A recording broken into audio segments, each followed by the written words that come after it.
नमस्कार दोस्तों, क्या आप जानते हैं आखिर श्री कृष्ण जी की मृत्यु कैसे हुई? कौन था जिसने भगवान श्री कृष्ण की मृत्यु की? आखिर ये एक श्राप था या स्वयं भगवान कृष्ण की रची रचाई लीला थी? चलिए जानते हैं आज की वीडियो में भगवान श्री कृष्ण की मृत्यु का गहरा रहस्य। लेकिन उससे पहले वीडियो को लाइक और चैनल को सब्सक्राइब अवश्य करें। कथा को अंत तक जरूर देखें। कहा जाता है भगवान की कथा सुनने से मनुष्य को असीम कृपा की प्राप्ति होती है। कुरुक्षेत्र की धूल अभी पूरी तरह से बैठी भी नहीं थी। रणभूमि में पड़े हुए शवों से अभी भी रक्त की गंध उठ रही थी और हस्तिनापुर नगर की हवाओं में विलाप की करुण आवाजें गूंज रही थीं।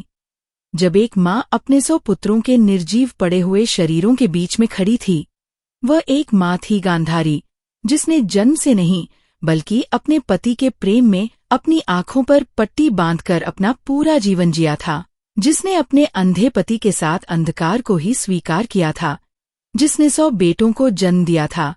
और अब वही माँ उसी पृथ्वी पर खड़ी थी जहाँ पर उसके सारे 100 पुत्र निर्जीव पड़े हुए थे। और उस क्षण उसका हृदय सिर्फ शोक से ही नहीं बल्कि आक्रोश से भी भरा हुआ था, क्योंकि उसके सम्मुख खड़े थे स्वयं भगवान श्री कृष्ण, जिन्हें वह इस सारे विनाश का मौन संचालक मान रही थी। महाभारत का युद्ध अब पूरा हो चुका था। इस युद्ध में धर्म की विजय घोषित हो चुकी थी। लेकिन इस संसार में एक माँ के लिए धर्म और अधर्म का कोई भी अर्थ नहीं था। उसके लिए तो उसका हर एक पुत्र उसका प्राण था। और जब उसने अपने पुत्र दुर्योधन के टूटे हुए शरीर को देखा, जब उसने दुशासन के रक्त से लिपटे हुए शरीर को स्पर्श किया, जब उसने एक एक करके अपने सारे पुत्रों के निष्पन्न शरीर को महसूस किया, तब उसके अंदर अनेक वर्षों से संचित तप, त्याग और संयम की अग्नि तीव्रता से भड़क उठी। और उसी अग्नि में दहकते हुए उसने कृष्ण को देखा, जो बिल्कुल शांत खड़े थे, जिनके चेहरे पर अभी भी वही करुण मुस्कान थी, जो सब कुछ जानते हुए भी सारी पीड़ा को सहन कर रही थी। गांधारी ने अपनी कांपती हुई आवाज में कहा कि यदि तुम चाहते तो यह विनाशकारी युद्ध रुक भी सकता था। यदि तुम चाहते तो दुर्योधन का बढ़ता हुआ अहंकार शांत हो सकता था। यदि तुम चाहते तो मेरे पुत्र भी जीवित रह सकते थे, क्योंकि तुम तो वही हो जिन्होंने अर्जुन के रथ को चलाया, जिन्होंने समय तक को भी रोका, जिन्होंने सूर्य को भी ढका, जिन्होंने सभी नियमों को मोड़ा। तो क्या तुम एक युद्ध को रोक नहीं सकते थे? और जब उसने ये सवाल किया तो ये सिर्फ एक माँ का प्रश्न नहीं था, ये एक ऐसी स्त्री का प्रश्न था जिसने उस युद्ध में अपना सब कुछ खो दिया था। और उस प्रश्न के पीछे उसका कठोर तप था, उसकी शक्ति थी, और उसका शाप देने का अधिकार भी शामिल था। ऐसा कहा जाता है कि गांधारी ने बहुत वर्षों तक कठोर तप किया था। उसकी आंखों पर बंधी पट्टी सिर्फ त्याग का प्रतीक ही नहीं थी बल्कि उसकी आंतरिक शक्ति का भी एक स्रोत थी। और अपनी उसी शक्ति के बल पर उसने कृष्ण को ये श्राप दिया कि जिस प्रकार आज मेरा पूरा वंश समाप्त हुआ है, वैसे ही एक दिन तुम्हारा यदुवंश भी आपस में लड़कर पूरी तरह से नष्ट हो जाएगा। और तुम स्वयं भी उसी दुख, उसी पीड़ा का अनुभव करोगे जो आज मैं कर रही हूँ। और यह कहते समय उसकी आंखों में आंसू थे, लेकिन उन आंसुओं में तप की तीव्र ज्वाला भी थी। पूरे हस्तिनापुर नगर में सन्नाटा छा गया, क्योंकि कोई भी इस बात की कल्पना नहीं कर सकता था कि कोई कृष्ण को भी श्राप दे सकता है, और वह भी एक माँ। लेकिन कृष्ण बिल्कुल शांत थे। उन्होंने ना तो उस श्राप का कोई विरोध किया, न ही उसे रोकने का कोई प्रयास ही किया। उन्होंने सिर्फ अपना सिर झुकाकर उसे स्वीकार कर लिया, क्योंकि वह यह अच्छी तरह से जानते थे कि ये श्राप भी समय के चक्र का ही एक हिस्सा है। यह भी उस अद्भुत लीला का अंग है जिसे पूरा होना ही है। कृष्ण यह भली भांति जानते थे कि इस पृथ्वी पर उनका अवतार सिर्फ धर्म की स्थापना के लिए था, और जब पृथ्वी पर धर्म स्थापित हो गया तो अब उनका प्रस्थान करना भी आवश्यक था। लेकिन किसी भी अवतार का अंत साधारण नहीं हो सकता था। उसे भी कोई ना कोई कारण चाहिए था, एक माध्यम भी चाहिए था, और वही माध्यम बना गांधारी का दिया गया श्राप। क्योंकि भगवान कभी भी सीधे किसी को दोष नहीं देते, वह समय को अपना साधन बनाते हैं, परिस्थितियों को कारण बना देते हैं, और किए गए कर्मों को परिणाम बनने देते हैं। गांधारी का श्राप सिर्फ शब्द ही नहीं था, वह एक संकल्प था, और जब किसी तपस्विनी का संकल्प निकलता है तो वह ब्रह्मांड में एक दिव्य ऊर्जा बनकर फैल जाता है और उसी क्षण समय ने एक नया बीज बो दिया, एक ऐसा बीज जो कई वर्षों के बाद यदुवंश के विनाश के रूप में फलित होगा। लेकिन उस समय किसी को भी इस बात का अनुमान नहीं था कि द्वारका जैसी समृद्ध नगरी, जहाँ पर स्वयं भगवान कृष्ण निवास करते हैं, वहाँ पर भी विनाश का काला अंधकार छा सकता है। कुछ विद्वान ऐसा भी कहते हैं कि कृष्ण चाहते तो उस श्राप को निष्फल भी कर सकते थे, क्योंकि वे तो स्वयं ही विष्णु भगवान के अवतार थे। लेकिन उन्होंने ऐसा बिल्कुल नहीं किया, क्योंकि यदि वे कुछ भी ऐसा करते तो इस संसार को ये संदेश किस प्रकार मिलता कि कर्मों का फल सबको ही भोगना पड़ता है, चाहे फिर वह स्वयं भगवान का अवतार ही क्यों न हो। और यही इस घटना का सबसे ही गहरा रहस्य है कि कृष्ण ने उस श्राप को स्वीकार करके पूरे संसार को कर्म के सिद्धांत का सर्वोच्च उदाहरण दिया।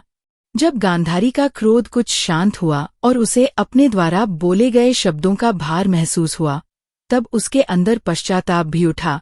लेकिन तब तक श्राप तो निकल चुका था और कृष्ण ने उसे सांत्वना भी दी। उन्होंने कहा कि जो कुछ भी हुआ वह सब तो समय का विधान था और आगे जो भी होगा वह भी समय की ही आवश्यकता होगी, क्योंकि कोई भी युग परिवर्तन बिना बलिदान के संभव नहीं होता और द्वापर युग से कलियुग में प्रवेश करने के लिए भी एक महाविनाश आवश्यक था। उस दिन कुरुक्षेत्र की रणभूमि में सिर्फ कौरवों का ही अंत नहीं हुआ था, बल्कि एक नई कथा की शुरुआत हुई। एक ऐसी कथा जो कि वर्षों के बाद द्वारका नगरी के तट पर पूरी होगी। एक ऐसी कथा जिसमें श्राप, कर्म, लीला और समय ये सब एक साथ मिलेंगे। और तब संसार ये सवाल पूछेगा कि क्या ये सब एक माँ के द्वारा दिया गया श्राप था या फिर स्वयं भगवान की कोई योजना। गांधारी के श्राप के वर्षों बाद भी द्वारका नगरी वैसी ही समृद्ध, वैसी ही शक्तिशाली और वैसी ही अभिमानी नगरी बनी हुई थी। समुद्र की उठती लहरें उसके स्वर्णीम महलों को छूकर वापस लौटती थीं।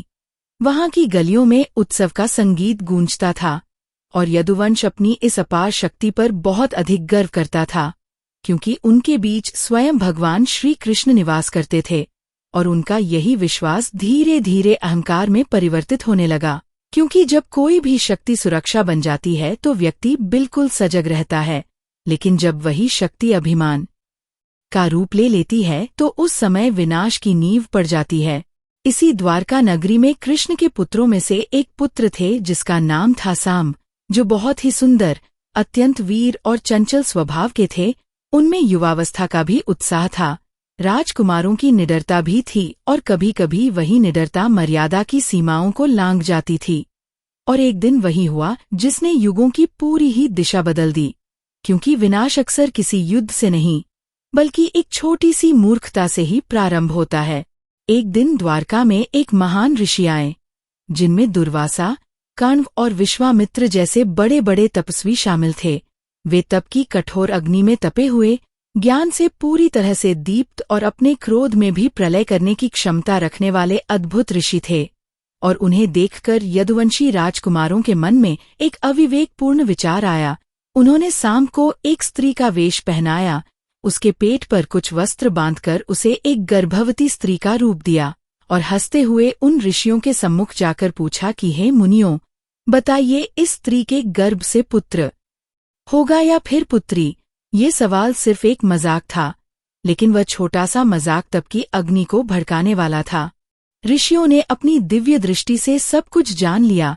उन सबके चेहरे पर क्रोध की रेखाएं उभर आईं और उन्होंने कहा कि यह जो अभी तुम्हारे सामने खड़ा हुआ है, इसके गर्भ से ना तो पुत्र जन्मेगा न ही कोई पुत्री, बल्कि एक लोहे का मूसल पैदा होगा और वही मूसल तुम्हारे पूरे यदुवंश के विनाश का भी कारण बनेगा। और जैसे ही उनके मुख से ये शब्द निकले, सारे वातावरण में एक अजीब सी शांति छा गई, क्योंकि श्राप सिर्फ शब्द ही नहीं होते, वे एक संकल्पित ऊर्जा होते हैं। जब साम के पेट से सच में एक लोहे का दंड निकला तो पूरी द्वारका नगरी में भय फैल गया। राजा उग्रसेन ने तुरंत ही सैनिकों को आदेश दिया कि उस मूसल को 1 महीने चूर्ण बनाकर समुद्र में फेंक दिया जाए, ताकि उस श्राप का प्रभाव समाप्त हो जाए। और राजा के आदेश के अनुसार वैसा ही किया गया। लोहे के मूसल को पीसकर उसका रेत बना दिया गया और समुद्र की उठती लहरों को सौंप दिया गया। लेकिन कोई भी यह नहीं जानता था कि समय का विधान सिर्फ वस्तु को समाप्त करने से नहीं रुकता। कुछ समय के बाद वही लोहे का चूर्ण समुद्र के तट पर उगी घास के रूप में परिवर्तित हो गया। वह कोई साधारण घास नहीं थी। उसके तिनके लोहे की तरह बहुत ही कठोर थे और नियति समय के साथ धीरे धीरे अपनी कहानी बुन रही थी। क्योंकि गांधारी के द्वारा दिया गया श्राप, ऋषियों के द्वारा दिया गया श्राप और यदुवंश का दिन प्रतिदिन बढ़ता हुआ अहंकार सब अब एक बिंदु पर मिलने वाले थे। वर्षों के बाद एक दिन यदुवंशी समुद्र के तट पर उत्सव मना रहे थे। मदिरा पानी की तरह बह रही थी। चारों ओर हंसी गूंज रही थी और वही कठोर घास उनके पैरों के नीचे थी। धीरे धीरे मदिरा ने विवेक को पूरी तरह से ढक लिया। शब्दों ने अपना तर्क खो दिया और अब मजाक अपमान में बदल गया। उनमें से एक ने दूसरे को ताना मारा, दूसरे ने तीसरे को धक्का दे दिया और देखते ही देखते भाई ने भाई पर ही वार करना शुरू कर दिया। हाथ में आई वही घास के तिनके अब हथियार बन गए और वे तिनके लोहे के समान कठोर होकर एक दूसरे के शरीर को बुरी तरह से चीरने लगे। यह कोई साधारण युद्ध बिल्कुल नहीं था। ये वही श्राप था जो अब इस समय फलित हो रहा था। ये वही ऊर्जा थी जो कई वर्षों पहले कुरुक्षेत्र के मैदान में निकली थी और अब द्वारका नगरी के तट पर प्रकट हो रही थी। कृष्ण ये सब देख रहे थे। उन्होंने किसी को रोका नहीं, क्योंकि समय का चक्र पूरी तरह से घूम चुका था और जब कोई भी समय पूर्ण होता है तो स्वयं भगवान भी उसे रोकते नहीं हैं, बल्कि साक्षी बनकर सब कुछ देखते हैं। एक एक कर यदुवंश के सभी वीर धराशायी होने लगे।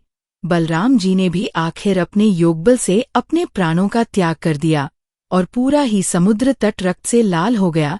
वह वंश जो कभी अजेय था, जो बिल्कुल अपराजेय था, जो अपने आप को अटूट मानता था, वही आज अपने ही हाथों से पूरी तरह से समाप्त हो गया। और इस प्रकार साम की एक छोटी सी शरारत, ऋषियों का श्राप और गांधारी के बोले गए शब्द एक ही सूत्र में बंध गए। अब द्वारका में बिल्कुल भी शांति नहीं थी। वहां सिर्फ शून्य था और उस शून्य के बीच में कृष्ण अकेले खड़े हुए थे, क्योंकि भगवान के अवतार का उद्देश्य अब बिल्कुल पूर्ण हो चुका था। युग परिवर्तन का समय आ चुका था, जब स्वयं कृष्ण अपनी देह का त्याग करेंगे। लेकिन वह देह का त्याग भी साधारण नहीं होगा। वह भी कर्म, श्राप और लीला का ही अद्भुत संगम होगा। द्वारका के तट पर जब यदुवंश का अंत पूरी तरह से हो चुका था, समुद्र की उठती हुई लहरें रक्त से भीगी रेत को छूकर वापस लौट रही थीं और सारे आसमान में एक बहुत अजीब सी निस्तब्धता छाई हुई थी। तब वह समय आ चुका था जिसका संकेत कई वर्षों पहले कुरुक्षेत्र की युद्ध भूमि में मिल चुका था, क्योंकि गांधारी के द्वारा दिया गया श्राप, ऋषियों का वचन और समय का विधान अब सब अपनी पूर्णता की ओर बढ़ चुके थे। और उस निस्तब्धता के बीच में स्वयं श्री कृष्ण बिल्कुल शांत भाव से सब कुछ देख रहे थे, जैसे एक साक्षी जो ये जानता है कि उसकी भूमिका अब यहाँ समाप्त होने वाली है। बलराम जी योग के द्वारा अपने प्राण पहले ही त्याग चुके थे। यदुवंश पूरी तरह से समाप्त हो चुका था और द्वारका नगरी का वैभव अब सिर्फ एक स्मृति बनने वाला था। तब कृष्ण अकेले ही वन की ओर चल पड़े। वह वन समुद्र के नजदीक था, जहां पर लहरों की उठती ध्वनि एक मधुर लेकिन विदाई के समान प्रतीत होती थी। उन्होंने एक पीपल के पेड़ के नीचे विश्राम किया। उनका एक पैर दूसरे पैर के ऊपर रखा हुआ था और उनका पद्दल दूर से देखने पर किसी हिरण के मुख के समान प्रतीत हो रहा था। और नियति ने इसी दृश्य को अपना माध्यम चुना। उसी समय पर एक जरा नाम का शिकारी उस वन में शिकार की तलाश में इधर-उधर घूम रहा था। उसने दूर से कृष्ण के पत्तल को देखा और उसे एक हिरण का मुख समझ लिया और बिना ही उसके निकट आए उसने अपना बाण उसकी ओर छोड़ दिया। वह बाण सीधा जाकर कृष्ण के पैर में लग गया। जैसे ही जरा उसके पास आया और उसने देखा कि उसके द्वारा चलाया गया बाण किसी पशु में नहीं बल्कि स्वयं कृष्ण के पैर में धंसा हुआ है, उसका पूरा शरीर कांप उठा। उसका मन डर और पश्चाताप से भर गया। उसने तुरंत ही भूमि पर गिरकर उनसे क्षमा मांगी और कहा कि उसने ये घोर अपराध अज्ञानवश किया है। लेकिन आश्चर्य की बात तो ये थी कि कृष्ण के चेहरे पर पीड़ा बिल्कुल भी नहीं थी। उनके चेहरे पर वही दिव्य मुस्कान विद्यमान थी जो गीता के उपदेश के समय पर थी। उन्होंने जरा को खड़ा किया और कहा कि जो कुछ भी हुआ वह सब पूर्व जन्म के कर्मों का परिणाम है। क्योंकि त्रेता युग में जब वे राम के रूप में थे तब उन्होंने बाली को वृक्ष के पीछे से छुपकर बाण मारा था और बाली ने उनसे सवाल किया था कि आपका यह आचरण क्षत्रिय धर्म के बिल्कुल विरुद्ध है। तब राम ने ये कहा था कि अगले जन्म में तुम भी मुझे इसी प्रकार बाण के द्वारा मारोगे, और वही बाली इस जन्म में जरा के रूप में आया है। इस प्रकार ये घटना सिर्फ एक दुर्घटना ही नहीं थी, बल्कि ये तो कर्मचक्र की पूर्णता थी। कृष्ण ने जरा को भय से मुक्त किया और उसे मोक्ष भी प्रदान किया, क्योंकि भगवान के लिए मृत्यु भी कृपा का ही माध्यम बन जाती है। और फिर उन्होंने अपनी दृष्टि ऊपर आकाश की ओर उठाई, जैसे वह अपने वास्तविक स्वरूप को याद कर रहे हों, क्योंकि अवतार का शरीर सिर्फ एक माध्यम होता है, आत्मा नहीं। और उसी समय पर उन्होंने योग की अग्नि से अपने प्राणों को ऊपर की ओर प्रवाहित कर दिया। उनका दिव्य तेज धीरे धीरे दिव्य प्रकाश में बदलने लगा था, और ऐसा भी कहा जाता है कि सभी देवताओं ने आसमान से फूलों की वर्षा की, क्योंकि विष्णु का अवतार अपनी लीला को पूर्ण करके वैकुंठ वापस लौट रहा था। द्वारका नगर, जो किसी समय में अजेय और अभेद्य माना जाता था, अब समुद्र की लहरों में पूरी तरह से समा गया। अर्जुन जब कृष्ण के परिवार की सभी स्त्रियों और बच्चों को लेकर हस्तिनापुर नगरी जा रहे थे, तब रास्ते में साधारण डाकुओं ने उन पर हमला किया और अर्जुन, जिनके पास गांडीव के समान दिव्य धनुष था, अपने आप को बिल्कुल असहाय अनुभव करने लगे, क्योंकि कृष्ण की उपस्थिति ही उनका सच्चा बल थी। और ये इस बात का संकेत था कि द्वापर युग अब समाप्त हो चुका है और कलियुग की शुरुआत हो चुकी है। अब सवाल वही उठता है जो शुरू से था कि क्या ये मृत्यु थी या फिर लीला? यदि ये सिर्फ श्राप होता तो क्या कृष्ण भी उसे रोक नहीं सकते थे? यदि ये सिर्फ एक दुर्घटना होती तो क्या वह जरा को मोक्ष प्रदान कर सकते थे? और यदि ये सिर्फ कर्मफल होता तो क्या उसमें इतनी दिव्यता निहित होती? वास्तविकता तो ये है कि ये तीनों का ही संगम था। यह एक श्राप भी था, कर्मचक्र भी था और भगवान की पूर्वनियोजित लीला भी थी, क्योंकि अवतार तब तक धरती पर रहता है जब तक उसका कार्य कुछ शेष होता है, और जब उसका कार्य पूरा हो जाता है तो वह उसी सहजता से वापस चला जाता है जिस प्रकार सूर्य अस्त होता है। लेकिन अस्त होना कोई अंत नहीं होता, वह सिर्फ अगले उदय की तैयारी होती है। श्री कृष्ण की मृत्यु हमें ये बात सिखाती है कि यह देह बिल्कुल नश्वर है, शक्ति भी नश्वर है, वंश भी नश्वर है, लेकिन संसार में धर्म और आत्मा हमेशा शाश्वत है। और यही गीता का मुख्य सार है जो उन्होंने स्वयं ही कुरुक्षेत्र के मैदान में दिया था। इसलिए उनकी मृत्यु किसी प्रकार के शोक का विषय नहीं, बल्कि एक युग के परिवर्तन का एक संकेत है, क्योंकि भगवान कभी भी मरते नहीं, वे सिर्फ अपनी लीला को समाप्त करते हैं। तो दोस्तों, कैसी लगी आपको हमारी यह वीडियो? कमेंट सेक्शन में जरूर बताएं। अगर आपको हमारी यह वीडियो पसंद आई है तो वीडियो को लाइक शेयर करें और हमारे चैनल को सब्सक्राइब अवश्य करें। धन्यवाद। जय श्री कृष्णा।